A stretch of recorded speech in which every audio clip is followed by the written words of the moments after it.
Have you ever wondered what it's like to run 250 miles? I've only done it one time. We're going to talk to someone that's done it several times, Trevor Meding, and he's going to go over his Cocodona 250 race with us. Welcome to episode 167 of the Training for Ultra podcast. My name is Trevor Meding. I run for Rabbit Elite trail racing over Texas, Victory Sport Design. I'm also an ambassador for Athletic Brewing and Garmin. And I'm pleased to be joining Training for Ultra today. If we could just free ourselves of our perceived limitations and tap into our internal fire, the possibilities are endless. I'll tell you about it when it happened in the race, but to be honest with you, it happened even before the race. It happened in the training. Great cause. Oh, thanks. I respect that, man. So keep doing what you're doing, man. Keep inspiring. For all you kids out there, stay safe and stay strong. Hey everyone, it's the Training for Ultra podcast. Scott Jurek here.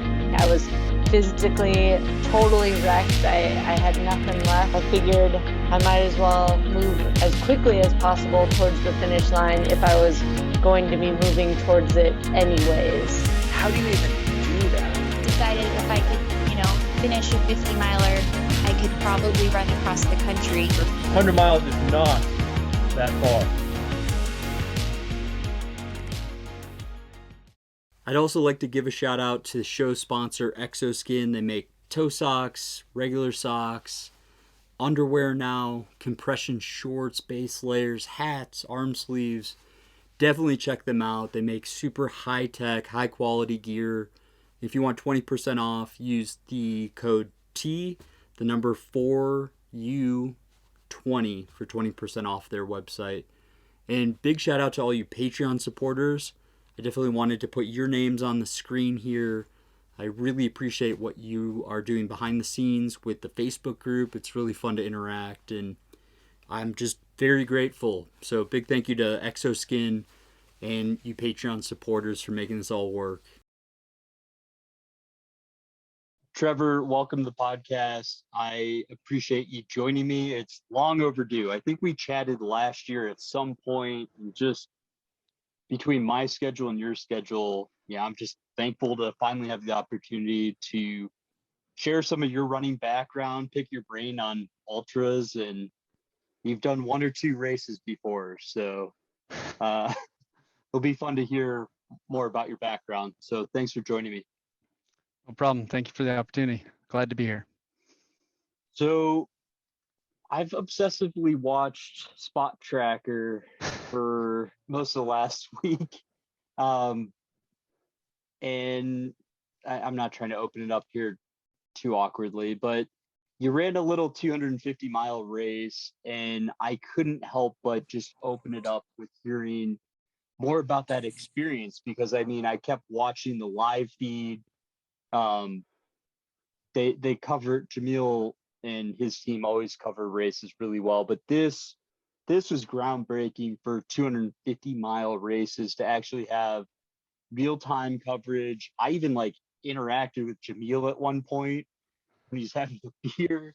Tell me more about Cocodona 250. Of all your races, This one has me on the edge of my seat. Well, yeah. Well, it's fresh in my mind, obviously only being 1 week out as well. But I was super excited to go run this as well. I love the long distances, as you may see from my running resume, but to be able to go and participate in this inaugural event, point to point, 250 miles through Arizona was awesome. And when they first announced it, it was just a new 200-mile plus distance. And then, within the last few months is just when they discovered or came out with their plan of, we're going to live stream this. I think their Black Canyon event in January was their first go at it. And then from that, they decided to scale it up into this multi-day event here for Cocodona, which was just amazing. Growing up, my dad used to watch baseball, and he wouldn't even watch the TV most of the time. it's just growing up, it's a memory, like the baseball games, you just listen to them. And I found myself just listening to commentary, and when there's some exciting moment, I'd take a 2-minute break from work and go check it out. But what initially interested you the most in this race? Because you've done how many 200-mile races have you done thus far? And then how'd you even hear about this one? Yeah, so prior to this, I've done 3 200-mile pluses, done 2 200-milers, and then 1 nearly 400-mile sort of journey run. So I had experience with the distance before, and then this one, I've always looked at destination trail races. They got those 3 premier events, and then this one just intrigued me because it was a new one that came up. I've never raced with Air Viper before, and I've always looked at some of their events, and yeah, just being a first year, I thought it'd be kind of cool to jump in and see what it was about. And the point to point intrigued me as well. Want It's to game explore changing. that way. Yeah. I mean, from my experience, having to repeat anything, I'm just not good at it.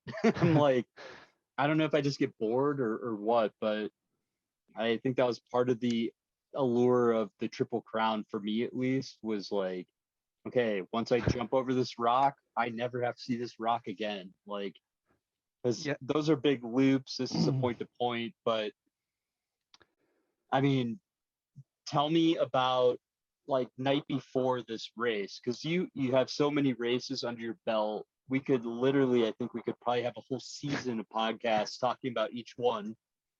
You finished what, like 75 ultras or something to that effect? Cocodona was my 76, and I finished 74 of them. So I'm Nice. 74 to 76.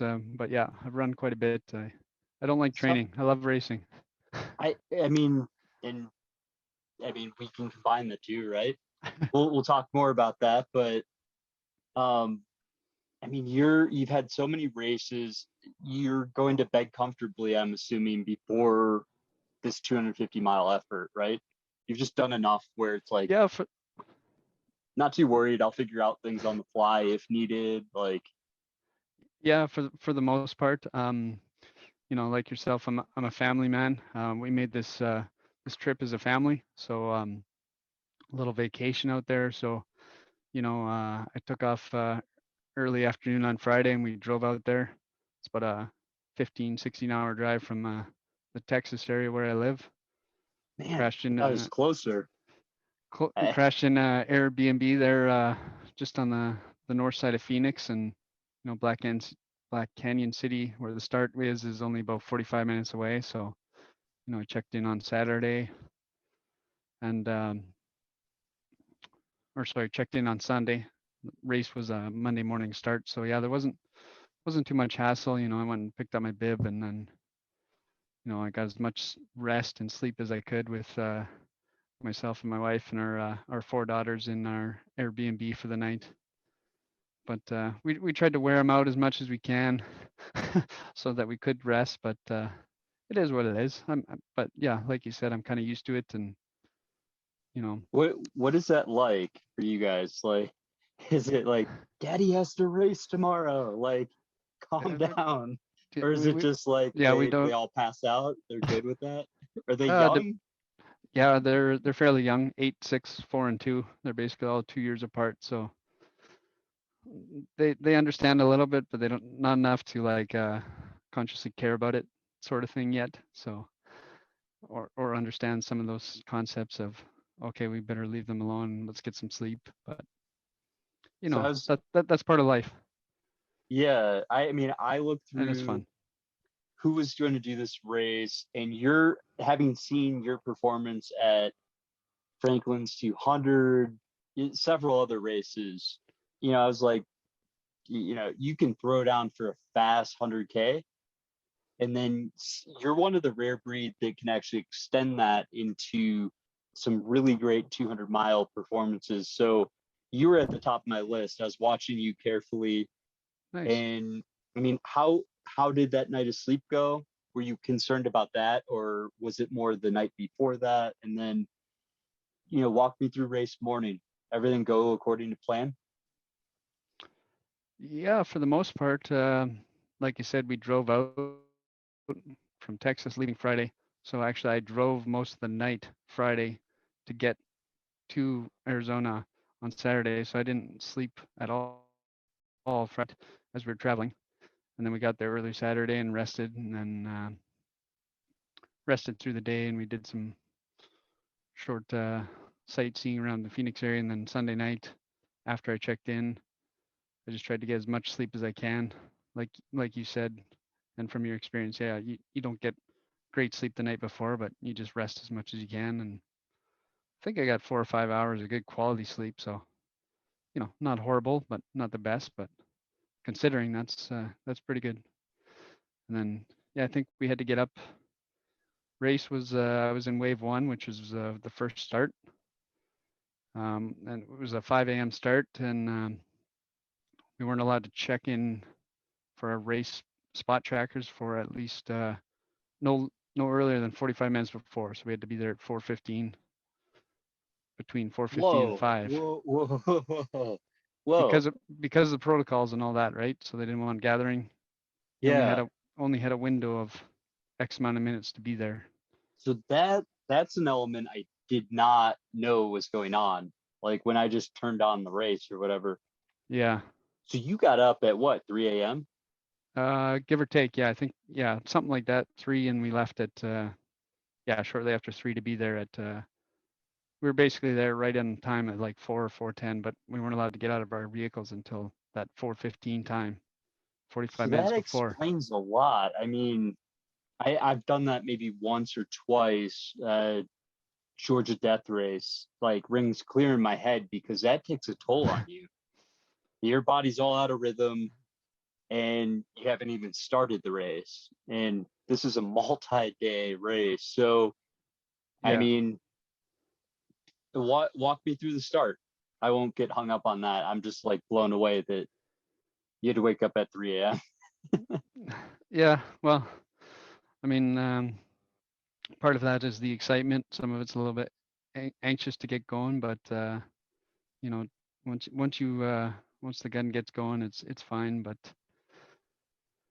yeah, there wasn't much to it. Once we were able to check in, I walked over, filled up my water jugs from the water station they had there, filled up my pack, and walked over and got my spot tracker. That's all I needed to do in the morning.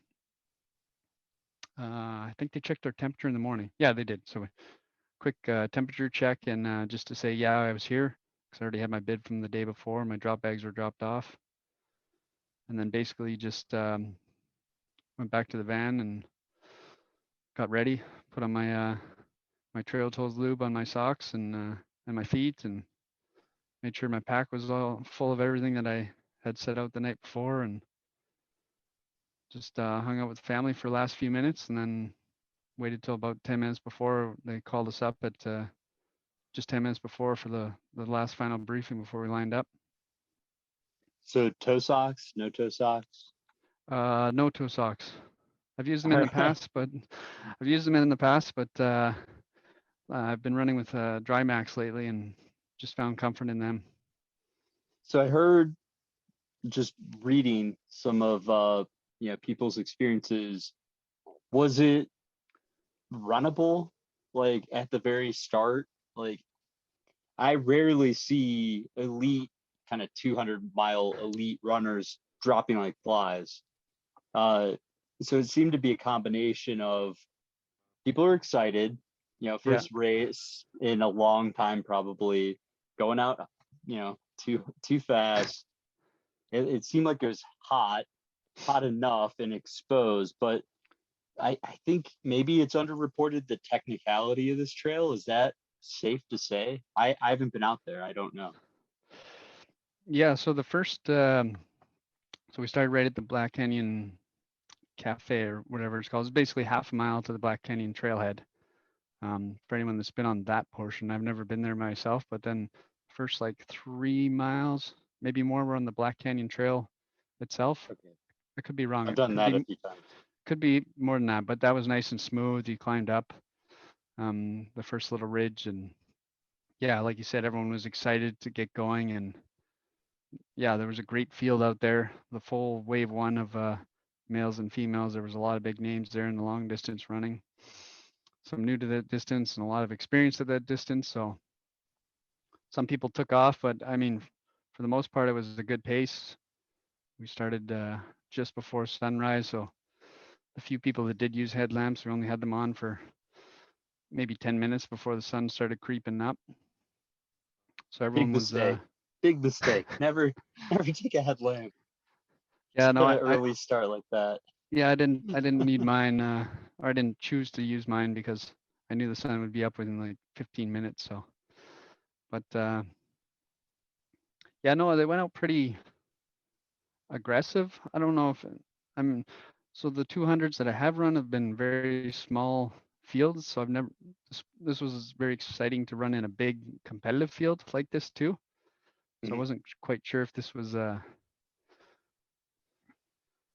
don't know, because a lot of the other 200s have never had fields like this either. So it's like you said, it's probably a combination of limited racing in the last year combined with a new race and the excitement of a new race. Yeah. But I mean, yeah. Oh, sorry, go ahead. I was just gonna say that I mean, we didn't even have an international field either. So I mean, I think this race is gonna garner like quite a bit of talented runners down the road. But I've run with Mike McKnight, I think 3 times, 4 times. I've only seen him once while running ever. And I was going out a little quick at Moab 240 for the second time, but he's a smart racer. I'm honestly like 95% time Mike McKnight.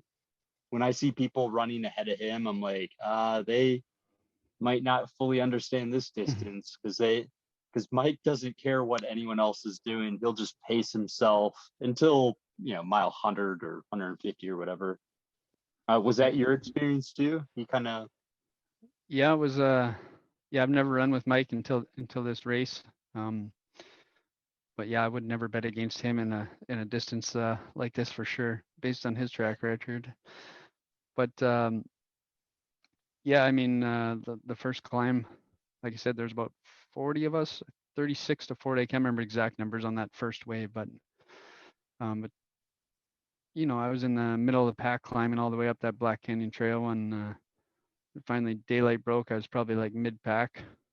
The whole first 11 miles to the first aid station were fairly runnable. A little bit of technicality, a little bit of uphill, but then that's where the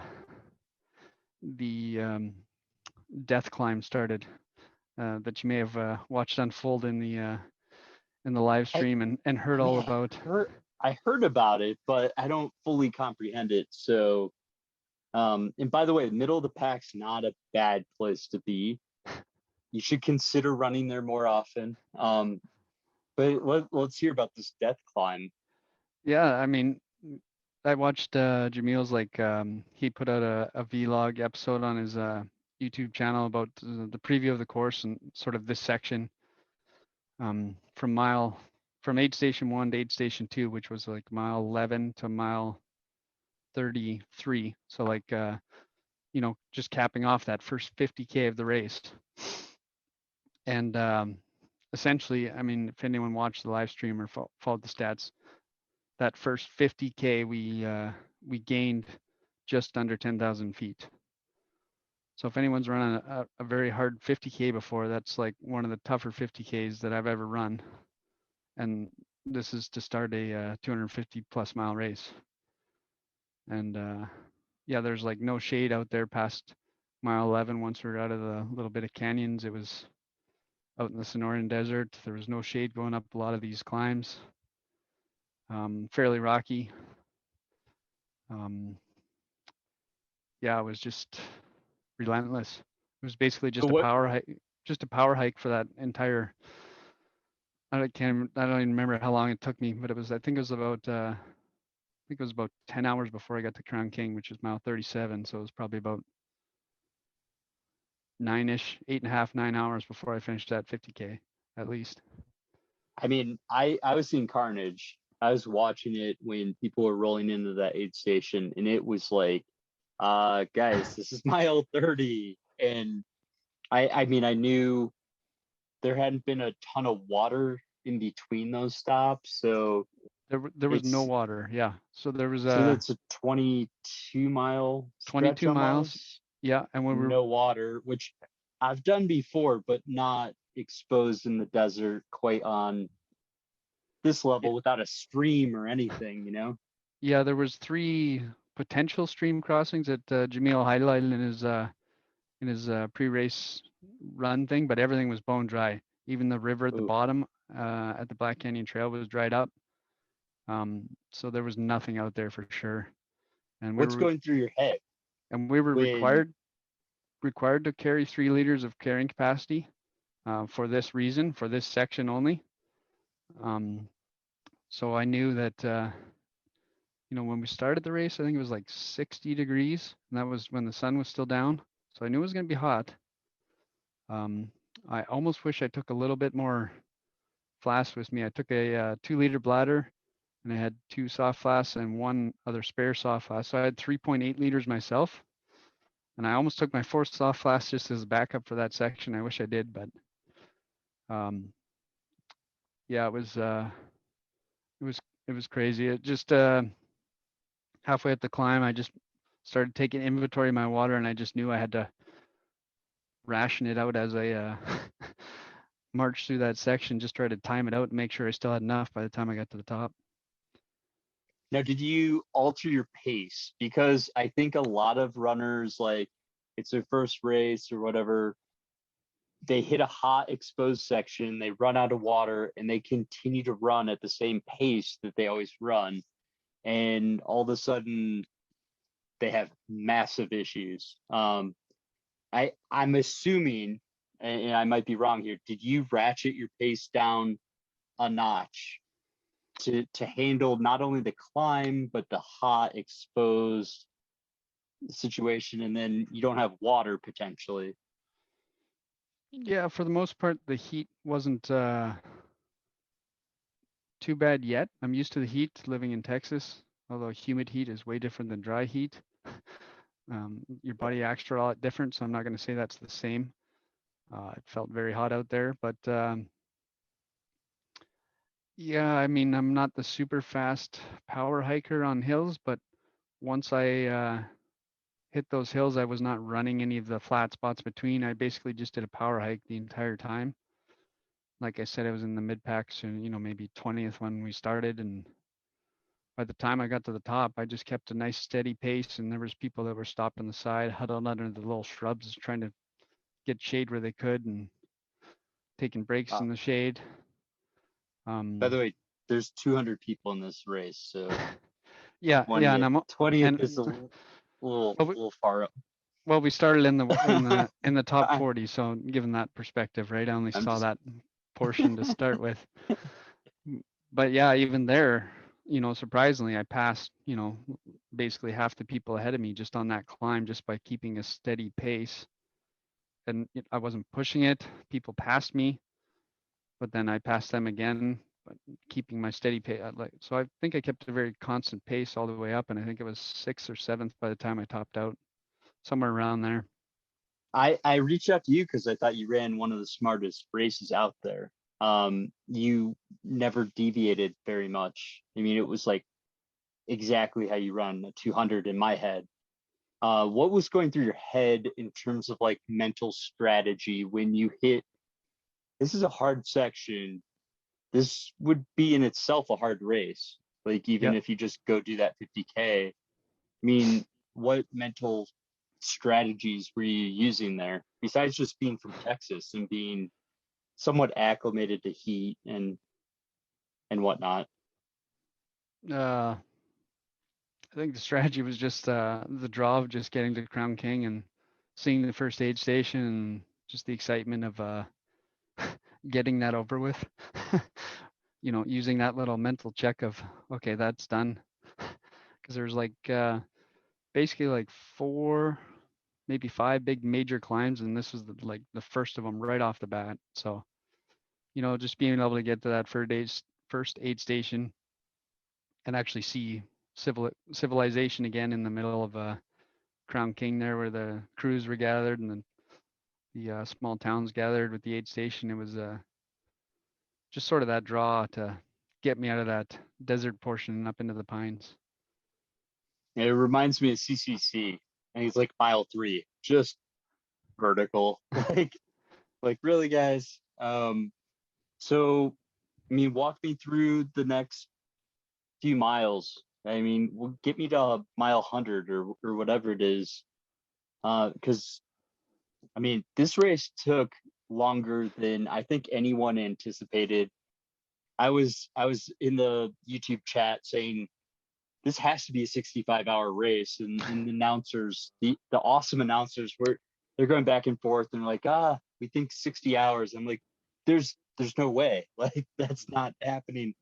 Yeah, I think And their graphic they put out was based on 60 hours, and I think their guide in our runner's guide was the same thing. They had an estimated first place and the cutoff times, and it was based on 60 hours too. And yeah, I off think they half a need to day, no big need to deal. revise that for 2022 a little bit. I mean, so but walk me through, because this is taking a long time. Like Moab 240, you clip off 18 miles, it's like pretty quick. This is taking a heck of a lot of patience. I'm assuming you're just like hold back. Like, are you even really pushing at all until you get to the 100-mile mark, or walk me through to that 100 point? Yeah, I try not to run on like a split based time. I run on a perceived effort. So for me, that's good. And on these long efforts, I just know that I have that much more to go. There's no reason to sprint now or anything crazy and outdo myself. But then when I do feel good, I'll let the legs open up and run down hills when I can, but I won't do anything crazy like run up a hill. I'll never do that, but just keep moving steady. But I don't ever like say I need to be at the next aid station at X time or something like that. So I guess in that sense, I try and keep it patient and easygoing that way. But yeah, after Crown King, we got to that aid station. It was great seeing the media teams and all the crew people there cheering and giving us kudos. And then from there, I think we did another 3-mile climb out of town, straight up the mountain. But it was fine after getting a whole bunch of calories in and a little break. And then after that, it was a few rolling hills and stuff for a while. Trying to remember the next, can't remember the next aid station. Well, we ran all the way to Battle Flat, which was mile 50, and there's a lot of downhill on that one, which was a nice break, and I actually felt a little runnable. But again, I try not to destroy my quads because it was like a 5 or 6 mile, maybe even more net downhill section. So I mean, if you really wanted to, you could probably run super fast and smash your quads and wreck the rest of your race there if you if you didn't think of it that way. So I just tried to keep it steady and just roll as best I could without falling forward and overloading my my muscles. But from that aid station to the top of to the next one, I can't remember the name of I've got it over here on the side, Camp Kippa, which was the 5th aid station, which is mile 65, so just after 100K. So from Battle Flat to Camp Kippa was 13 miles, and 11 of that was all uphill. So this was another massive section that was just basically a nonstop grind climbing up. And yeah, it was crazy.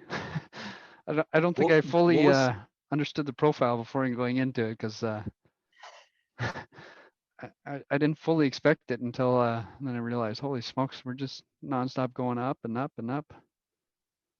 I mean, I've done one race where it was 42,000 feet of gain over 206 miles. So Bigfoot is kind of where I Right. benchmarked the climbing. And then I was like, exposed desert, like super techie stuff that you guys were doing.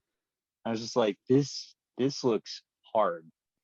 I mean, tell me about just trying to grind out these miles. Are you just going aid station to aid station? Are you going Yeah. mile by mile? No, yeah, absolutely. I'm just going aid station to aid station. Like I said, I glanced the preview beforehand. I know the general course preview, but I don't like memorize it or like I said, I don't say split. I just I know the general profile that's coming, but I don't have it memorized. And what was great about this Air Viper race is you get to the aid station, they have a big sign taped up on there that says X miles to the next one, and they have the profile of the section there, so you can take a minute and say, okay, this is what I got to do to get to the next one. But yeah, absolutely, that's just how I broke it down, and that's how I determined how much fluids and stuff in my pack for each one. I mean, I'm thinking to myself, I think Franklin's had a heck of a lot of gain. I'm trying to think of other races you might have done that had more than 43,000 feet of gain. No, there yeah. can't be that many, right? No, there's the Franklin's 200, which I ran twice, was approximately 45 to 47,000, depending on whose watch you believe, for 202 miles. So yeah, that it's one generally equivalent. Is that right? Yeah, overall, except this one's over 250 miles, but yeah. And I mean, tell me about going into the first night. I mean, was your body going through the typical down cycle, getting ready to sleep? And then how do you handle that? Yeah, for sure. So this getting to the top of Camp Kippa, which was mile 65, like I said, which is just over 100K, which is 100 and something K.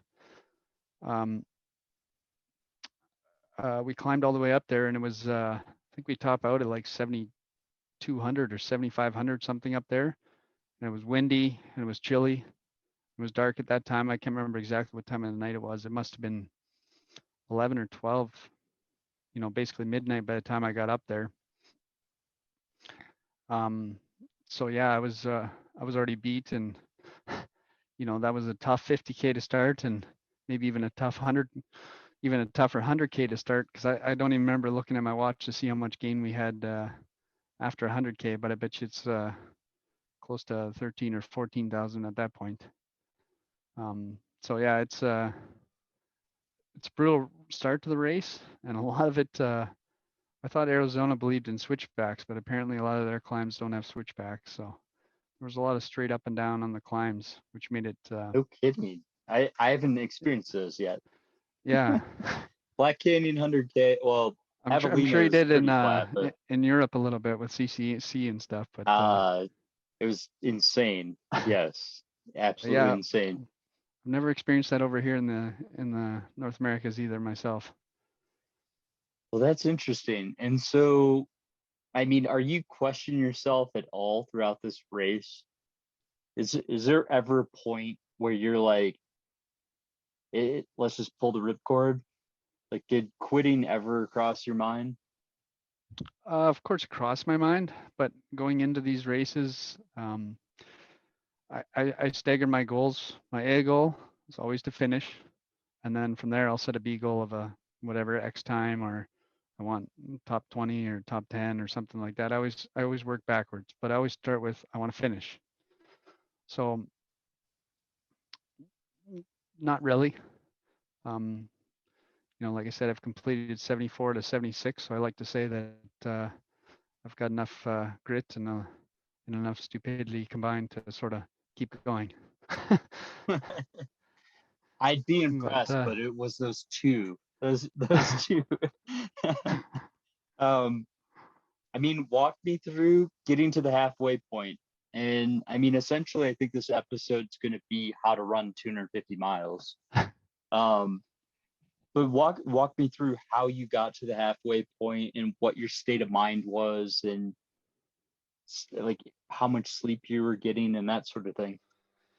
Yeah, so to finish off that first point, after you said got that 100K 65-mile portion at that high point, and then we did another big long downhill. We basically climbed all the way up this mountain, and then we had to descend down all the way to the other side. But the middle of the night at this point, and we got up there, and there was 4 or 5 other runners huddled around the campfire drinking hot broth at this point. And I think the next one was a sleep station, and usually I try and avoid the sleep on the first night on these multi-day events from my limited three other experiences, but I also learned that I need to listen to my body. So I basically got to the next one, and it was like 3 or 4 a.m. and I decided I'd lay down. I wasn't completely loopy yet, but my legs were beat up from this first climbs, and I think I slept for about close to 90 minutes. I either like to do a 15 to 20 minute power nap or a 90-minute full sleep cycle. That's the average sleep cycle for the human. Works great for me. I've tried it out a few times, so I either like to sleep 90 minutes or 3 hours, sort of those equivalents on the cycle. So I slept for 90 minutes on that first night.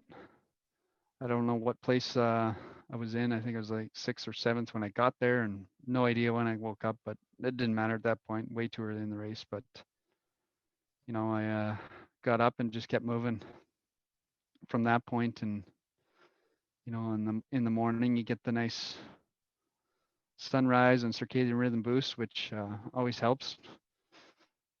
And then from there, I remember getting to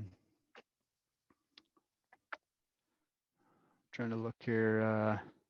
Yeah, we had one other big climb in there. I think would have been first thing in the morning for me. We climbed another mountain all the way up to Mingus Mountain, which was 115 miles. But again, after the rest, it didn't feel as bad.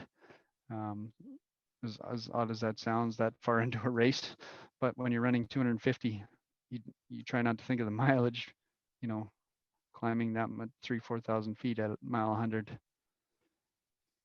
Yeah, it's absolutely crazy. I mean, can you explain? When you say it does sound crazy, but you just try and in the you big don't think about picture, it can't help you if you're like, oh, I'm only 5% away through this race and my legs are trashed. Like, not going to help yourself.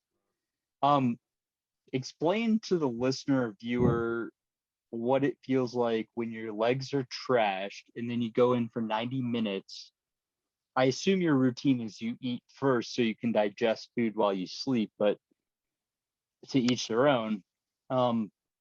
Walk me through kind of, if I know nothing about the situation, you know, you show up and are your legs feeling pretty trashed, and then are you having a meal and then doing the 90 minutes of sleep, or how's that work out? And then how do you feel when you wake up? Yeah, no, you're spot on there, Rob, obviously from some experience yourself, but yeah, that's what most people do, right? You try and that's what I do is you get there, you sit down, you take 5 minutes to breathe and stuff in as much calories of anything and everything that looks good to you at that point, and refuel yourself. And then, yeah, if you can lie down and get rest, you know, what I try and do is get my feet above me. I'll put anything, a jacket or anything, just to elevate my feet just slightly above my heart to get that extra blood flow drainage from your feet. Anything helps getting off your feet like that. So yeah, and then I just instantly just try and go to sleep and rest, and I'll set a timer, like I said, for 90 minutes, or sometimes only 20 minutes, but I sort of commit to that. And then, as soon as it goes off, I just I get up and get ready. And usually the first few steps are hard. You're stiff after lying there. At least, my God, But takes then me like half a mile. well, no, and that's completely true and fair. You usually you just get up and you drink some more, hydrate, make sure everything's ready to go, and walk by the aid station table one more time and fill your pack, fill your hands, and yeah, just slowly walk down the road. And by the time you loosen up, like you said, it might be half a mile or a mile before you can actually do more than a shuffle. But yeah, forward is forward. Once you're moving, your body remembers that. Okay, yeah, we're running. Your Yeah, mind exactly. you just got to convince yourself, yeah, we're still going. Did you have a sleep car, or were you using the tents or cots or? No, I was using so my wife and kids were out there helping crew me, but very limited. I think I only saw them like 4 times the entire time, so I was not relying on them for a crew vehicle sleep. So no, I was using the race provided sleep areas, which they had 4 heated ones and 2 outdoor ones, um, which would come into better planning later, depending on Yeah, the time of the day you get to some of those ones. But I could never nail it down. It was always like, unless I had a sleep car available, like right there on the spot, I'd always miss like the sleeping bag got soaked in a rainstorm, and then like like just the logistics never worked out unless I had just a van or something kind of on the spot. As you know, I mean, those yeah, and tents that's are great though.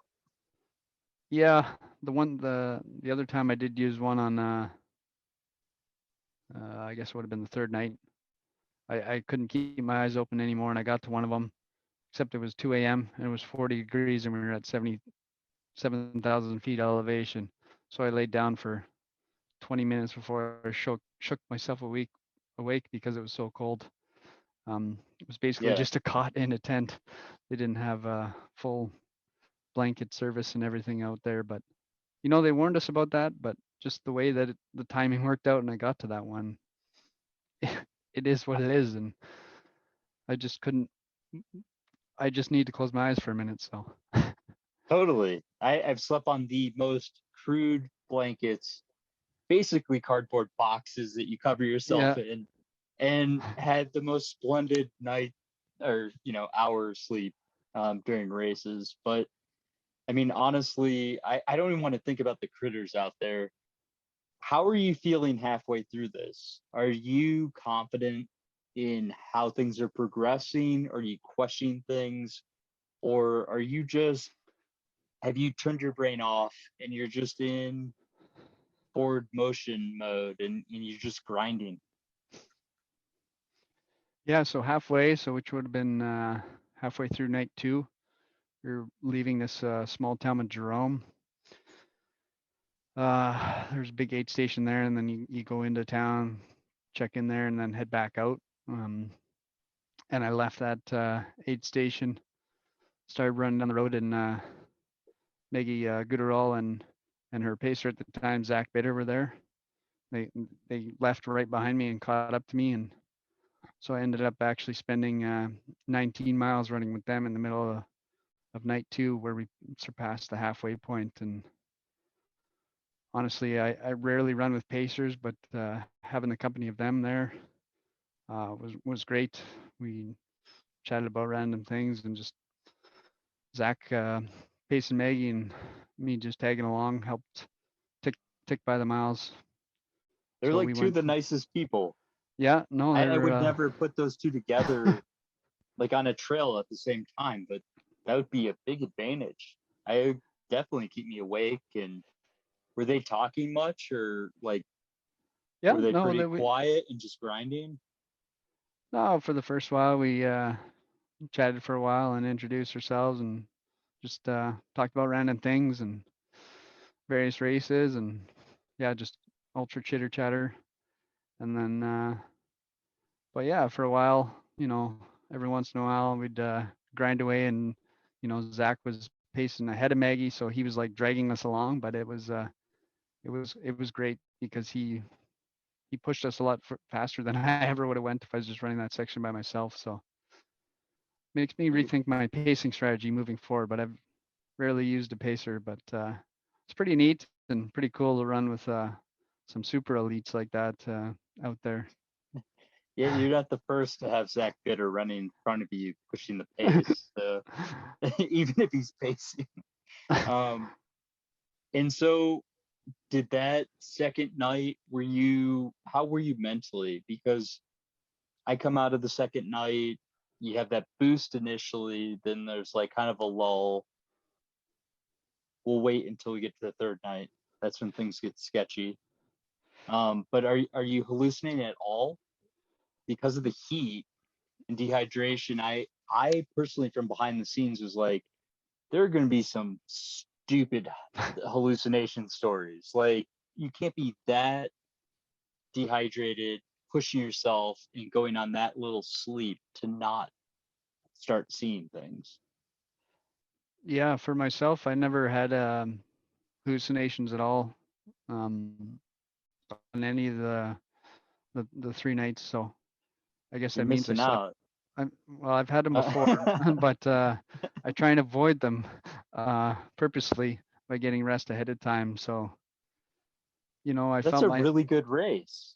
I felt my eyes getting really heavy and a little trippy on the later portion of night 2 again, which caused me to lie down at a station that was not a sleep station, where I actually pulled out my bivvy. We're required to carry a bivvy. At the aid station, they didn't have anything there, so I was like, I pulled out my bivvy and I slept behind a cooler at the aid station for about 40 minutes, just to get that mind reset quick. What is a bivvy for people that don't know, and why are they required? Yeah, so essentially they're like a emergency safety blanket. They're sort of they got a reflective one side. So they come in 2 forms. There's like just a blanket or a bivvy, which is basically an enclosed sleeping bag type form of it, where it's like a reflective inner surface where you basically just crawl into it like a sleeping bag, and it's basically meant to safety wise keep your core temperature stable if you're ever in an emergency situation, or if you're basically ever hurt or in shock or requiring to wait for help in capacity for that. And so a lot of the mountain races or long adventure races like this one require you to take a bivvy as a required gear. So we're required to have that on us in our packs. So I utilized mine just because they didn't have blankets, so I was like, I could just lie down here and shiver, but I got up my bivvy and got a little bit extra warmth for the 40 minutes that I did lie there. I'd be like, I'm not concerned about staying warm. I don't want a tarantula, cuddling up next to me. I guess that's fair. Centipede, millipede, whatever the heck is out there.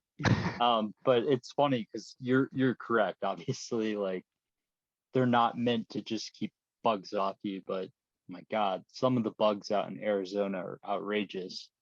Yeah, but it was the middle of the night and chilly, so that thought never crossed my mind. So, but you're right. I guess they could have been out there. You're tough. You're from Texas. You're was it Team Trot? You guys are tough. Yeah, trail racing over Texas. Yep. It's an awesome group. So walk me through going into the third night. Like, I assume it gets hot, actually. I'm thinking back. I think it actually got pretty warm there. I think that was day 2 into night 2, or was that day 3 where temperature really went up a lot?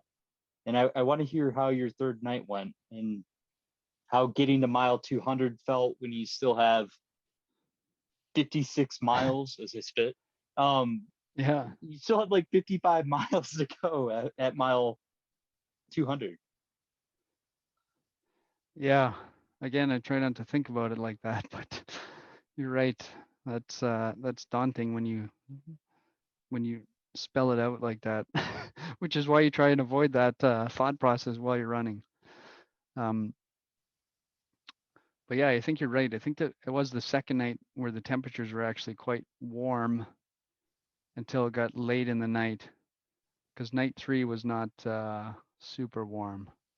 So night 2 was the warmer one, and then yeah, night 3, I did the big giant loop around the Sedona area. There's like this big giant loop, so I hit that basically early in the morning. It took me all 10, 12 hours of the daylight to get all the way around, which is like 35 or 40 miles, and it's beautiful red rock exposed area of the Sedona, but it was very warm and hot against that rock. So by the time we got there, yeah, I grinded the whole day through that heat. We took some back roads all the way to the very northern edge of Sedona, and then from there, I remember it was just getting to sunrise. So just going into night 3, it was like 4 p.m. and the sun sets around 7 p.m. out there. And so it was like peak hotness, and we had this giant climb for like up Casner Mountain, which is like up to the Cocodona Plateau, which is like 3,500 straight up. So I decided to take a quick nap there again in the heat of the day, just so I didn't have to start this long climb in the very peak heat. Just basically strategy wise. Very smart.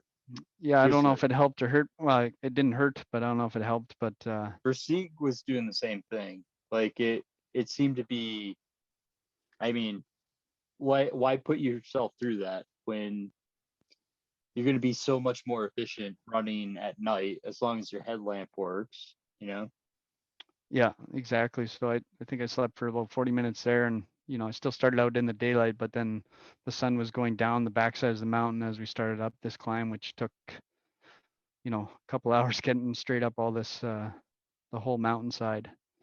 So that was the start of night 3, and then yeah, basically we climbed to this higher elevation, and by this point I was not around too many people, so we were just running all these back double wide tracks in the middle of nowhere.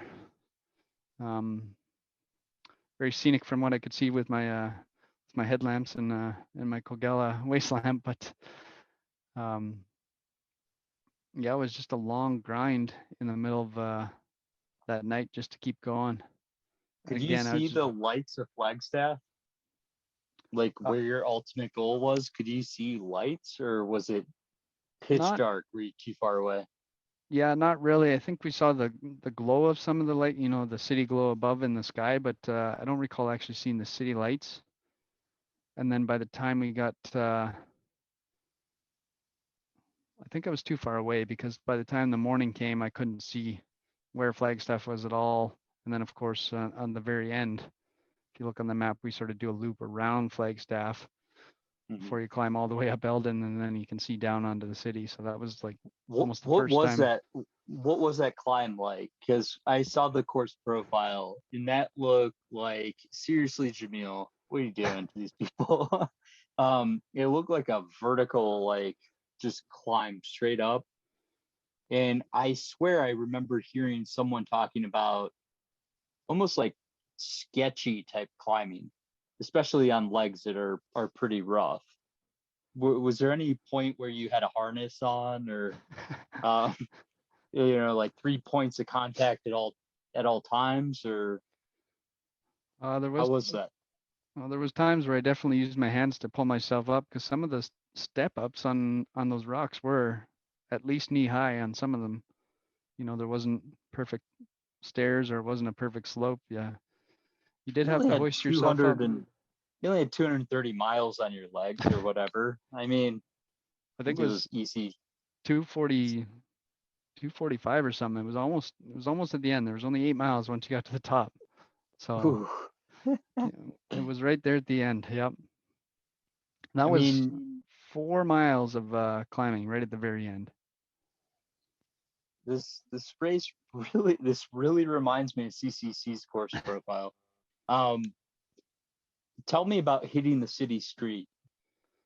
Are you like you said you didn't hallucinate at all, which some of my best races ever in terms of 200s, I didn't hallucinate at all. Sounds like this is going actually pretty well for you. Is that safe to say? Or, I mean, tell me about hitting the city streets and then finding the finish line. I got to hear more, like, just how this overall race went for you. Yeah, no, it was great once I finally got to that peeking out on Eldon there at 9,000 and whatever feet above Flagstaff here. I think 22,000 above Flagstaff, but you get all the way up there, and I got there before basically mid-afternoon. You get all the way up there and you can soak in the views. You see the town down below, and you got basically exactly 8 miles all the way to the bottom, and it was all downhill. So I got up to that aid station, and the volunteers there offered me a nice cold beverage, which I obliged in at the top. And I was there for about 4 minutes, and then all of a sudden they're like, "Oh, there's the guy behind you coming up the hill." And so Oh, no. I finished off my quick beverage beer. quick. Yeah, finished off my drink very quickly, handed it back to him, said thank you, and I took off. So being competitive that I am, I wanted to hold my spot. There's not much difference between 8th and 9th, but my competitive spirit got in me, and I just took off running downhill. The first 5 miles was all on like a fire road. I looked at my Strava after, and those were some of my faster miles. I was dropping like 9-minute miles, which seemed like It's 5-minute miles, blazing. which seemed like Yeah, 5-minute miles to me. mentally, like, right? Because I it mean, wasn't too steep where you would smash your quads, but it wasn't like super flat. So it was like just the perfect grade to run down. I don't think many people have experienced that. When you have that many miles on your legs, mentally, you're like, I'm running like 8 flat. Yeah. And then like your butt, like Matt Daniels was pacing me at the end of Moab, and then he's like, Rob's crushing it. And we looked at it, and it was like 10-minute miles, maybe. It's all So, relative. I mean, but mentally though, you felt like you were hitting 5 pace, 5 Oh, flat. it just felt like I was flying. I can't run a 5-minute. I can't run a 5-minute flat mile, but it feels like it. And then, tell me about the finish line. That's a really unique finish line. You probably had 14 cameramen from all angles with a drone flying over top of you. Yep. Yeah. By the Which time I I found love. Town Square, yep. Did you get Yeah. lost? No, it just takes Okay. a while to get there. So Okay. like I said, 8 miles from the top. I ran down 5 down. 5 down, and then there was cut off into the single track, rejoin the Arizona Trail for another 3-ish miles, which slows you down a lot, zigzagging through the trees, and then you pop out in the city park right on the edge of town. And then from there it was it's about a mile through the sidewalks down to the city square. But yeah, you're just running along the sidewalks, following the arrow and the flag, and no one knows what you're doing. There's no one out there on that portion of the city yet, and then you make the final turn into. People are driving they're by just, like, oh, honey, that guy is really struggling for his daily run. yeah, no, exactly, until you make the final turn, which is last couple blocks, and then you get the volunteers waving you into the very, very final chute, and it was right in the town heritage square, they called it, which is basically the center of downtown, and there's a big arch set up, and yeah, the announcers are from Air Viper announcing you in, and photographers are there taking pictures, and my kids and wife were there waiting for me. So what was that like? My daughters ran up. Seeing them. Did you get to run in with them, or how'd that go? Yeah, three of the 4 daughters ran out to me, and we all crossed the line together. And yeah, no, it's always great to see them. I try and whenever they want, it's up to them, but usually they're excited to see me and come run to see me before I get across the line. So it was great. I gave them all a big hug, and then we walked across the line, and yeah, 257 miles done. So you've done some hard races before. How's this rank? This is definitely up there.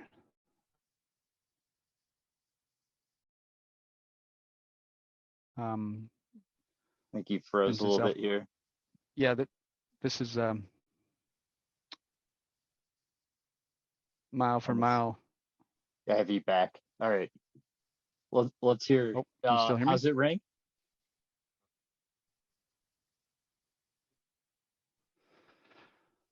I'd say, yeah, this is definitely for sure one of my tougher ones that I've ever done, mile for mile.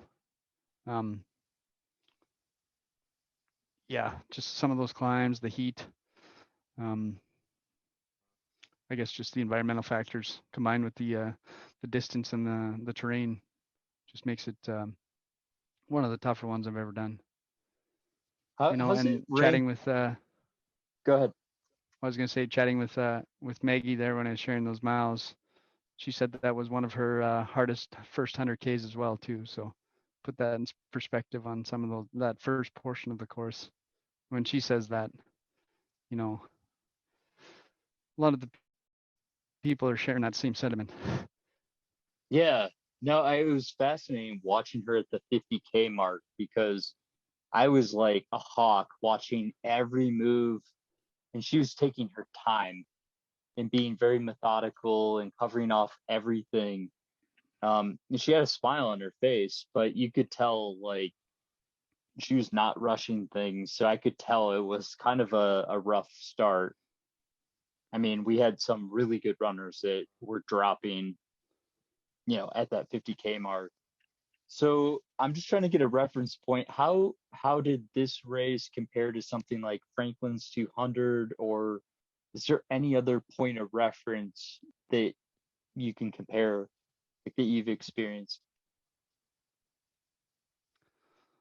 So Franklin's being my only other 200 that I've run. I ran that one twice, but comparing it to that one,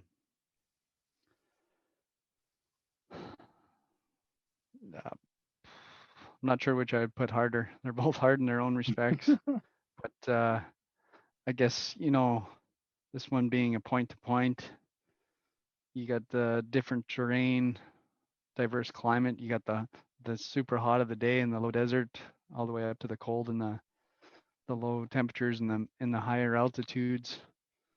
And then you're running at higher altitudes, which myself living at a whopping elevation of 70 feet right now is a little bit of a challenge sometimes. So yeah, it's I don't know if I'd say it was harder, but they're both tough races. I know that, and I haven't run the some of the other famous 200s. The 3 Triple Crown ones that everyone's familiar with, but there's a lot more out there. But those are the 3 more popular ones that people are familiar with. But yeah, it's a tough race. No matter what you compare it to is my final answer. You have a lot of really good races ahead of you.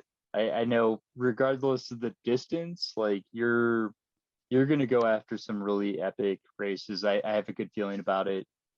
I appreciate you taking all this time today. I'm sure you're still kind of recovering from a week-long event. What advice do you have for someone thinking about a 250-mile race or even a 200-mile race? You've done, is it 4 now? So I've done 4 200-mile plus events. Yeah. There's not many people in the world that have done that many of them. Do you have advice for how to even start training, how to try to mentally like tackle this beast? I've done as much as I can trying to explain this, so I'm like I'm excited to see someone of your caliber try to explain and give advice on that front. I mean, if you're someone that's thinking about it, do it. You've already got that thought in the head. You've got that interest, that spark. And for me, that's what motivates me to sign up for races. If you're interested in it, you have that goal, go for it, sign up for it, then worry about how to train for it and get prepared for it. But no, I think just, yeah, if you're interested in it and you have that drive, you'll find out a way. I don't consider myself a super high mileage trainer. Yes, I race a lot, but my weekly average of miles is probably not as high as some of these top ultra runners, or maybe even compared to the people that I finish around. But I just find if you train consistently and put in the work, even if it's only 30 minutes a day, you can get your body ready for this. What? And then Go probably ahead. and then probably the biggest thing is your mindset. I mean, you go there to say, I'm finishing 257 miles. You don't go there to say, oh, we'll see how it goes. Like I said, I put that as my A goal, is trying to always finish first. So that'd be probably my biggest recommendation, is go with it, go with that mindset that you can do it, and work backwards from there. I love it. It's honestly, that's a very similar recipe, but you're much faster than me. I think that recipe works for back to pack, middle of the pack, and obviously front of the pack. What recommendations do you have for dads of 4 little girls? I mean, how do you fit in training? What is a typical week for someone like yourself, and how do you balance being such a great ultra runner with being, a great parent? A lot of help from my my amazing wife, but a lot of the times, I got a full-time job as well, so I'm working. Luckily, in the last year, I shouldn't say luckily, but switching to remote working last year has been a blessing in disguise. I work in IT project management, so my hours are a little bit flexible as long as I don't have meetings. I can squeeze in my 1 hour run any time of the day, basically, but more often than not, I'll wait till the kids are in bed, or right around dinner time when stuff's getting ready, that I'll sneak out for an hour just then, and try and make sure that I'm there for the rest of the day for the family. But yeah, it's just get it in when you can. Some people are early morning runners. I don't like getting up super early. I get up early to do my work, and I do my evening runs or night runs instead. But No lunch runs? Lunch runs are clutch for me. I don't know. Actually, working remotely now, I've done a lot of afternoon runs, because I usually wake up and work at like 6 or 7, and by the time noon and 1 o'clock comes around, I feel burnt out. So sometimes I'll go for an afternoon run instead of break up the workday a little bit that way. And your work's probably gotten better too, which is kind of crazy. But what's a typical weekly mileage for you? Do you ever do a 100-mile training week? I have, but not like just to say that I have. Yeah. I've done it like with a virtual challenge or something in the last year, but no, like typically I would say for the most part I'm probably floating between 50 and 70 miles. That's perfect. Not we're not all super high, but not super low. In your front of the pack. I think modeling your diet on an elite ultra runner, or modeling your training on an elite ultra runner, is a recipe for disaster for 99% of us. But if you got that sweet Hoka deal and you're getting paid to run, yeah, all right, you can maybe put in 100-mile weeks, but yeah, no one's paying me to do it yet, so exactly. Speaking of diet, do you have any special diets going on? Is it just ease with family? It's so hard with kids to keep on point when all those French fries go in for lunch or whatever, it's tough. Tell me more about your diet. Yeah, no special restrictions, no diets, no nothing, but we just try and eat healthy and provide good model for our kids. But yeah, there's no model or type of eating that I say we follow. Just like SEAL mostly Team healthy. 6 guys that I interview. Nice. And during the race, did you lean on any kind of food? Because I personally will do the first 100 miles like textbook, liquid calories, gels, all that kind of boring stuff.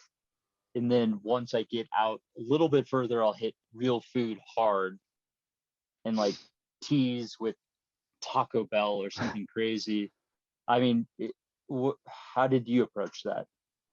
Yeah, no, that's very, very similar on these. On a lot of my 100 milers, I don't even eat solid food to the very end. So it's sort of like that similar concept. I get through 100K before I even worry about that type of stuff. I'm not sure why.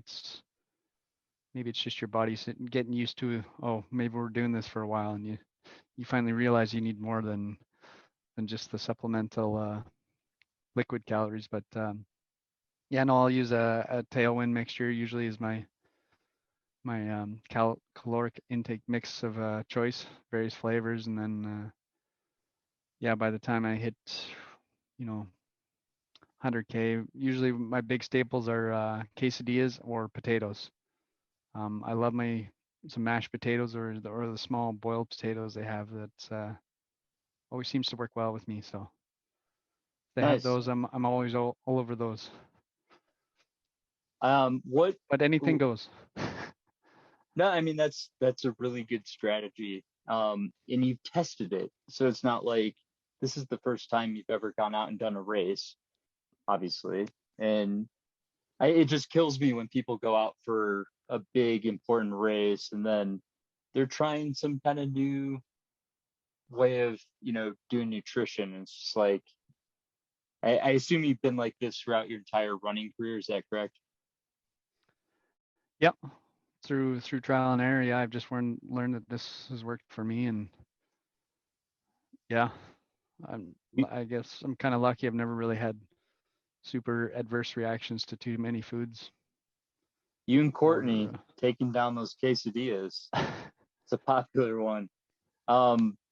So I got one or two last questions, and again, I really appreciate all your time today. We got to stay in touch if you're ever in Colorado. For sure. And you need some really easy miles, I'm your guy.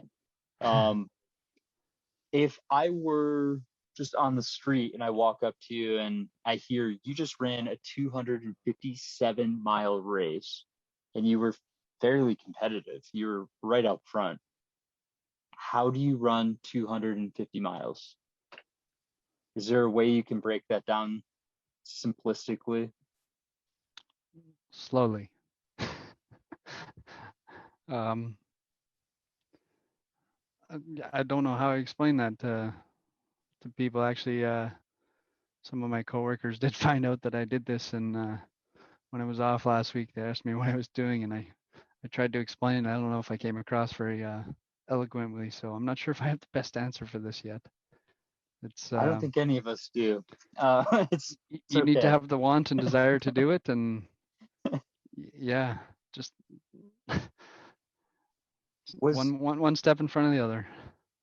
Was there one piece of gear or one mantra or one thing that you leaned on heavy during this race that you'd recommend someone purchase, research, or whatever?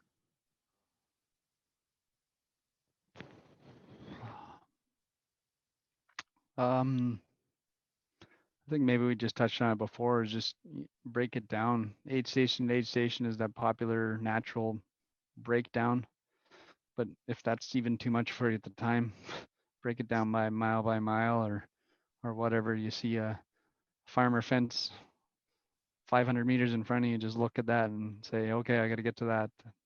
Whatever it takes. Just sometimes just even keeping your mind occupied for silly things like that might do the trick until you can come around or come into a better mindset. But I don't think there is a magical solution other than you just gotta remember that forward is forward.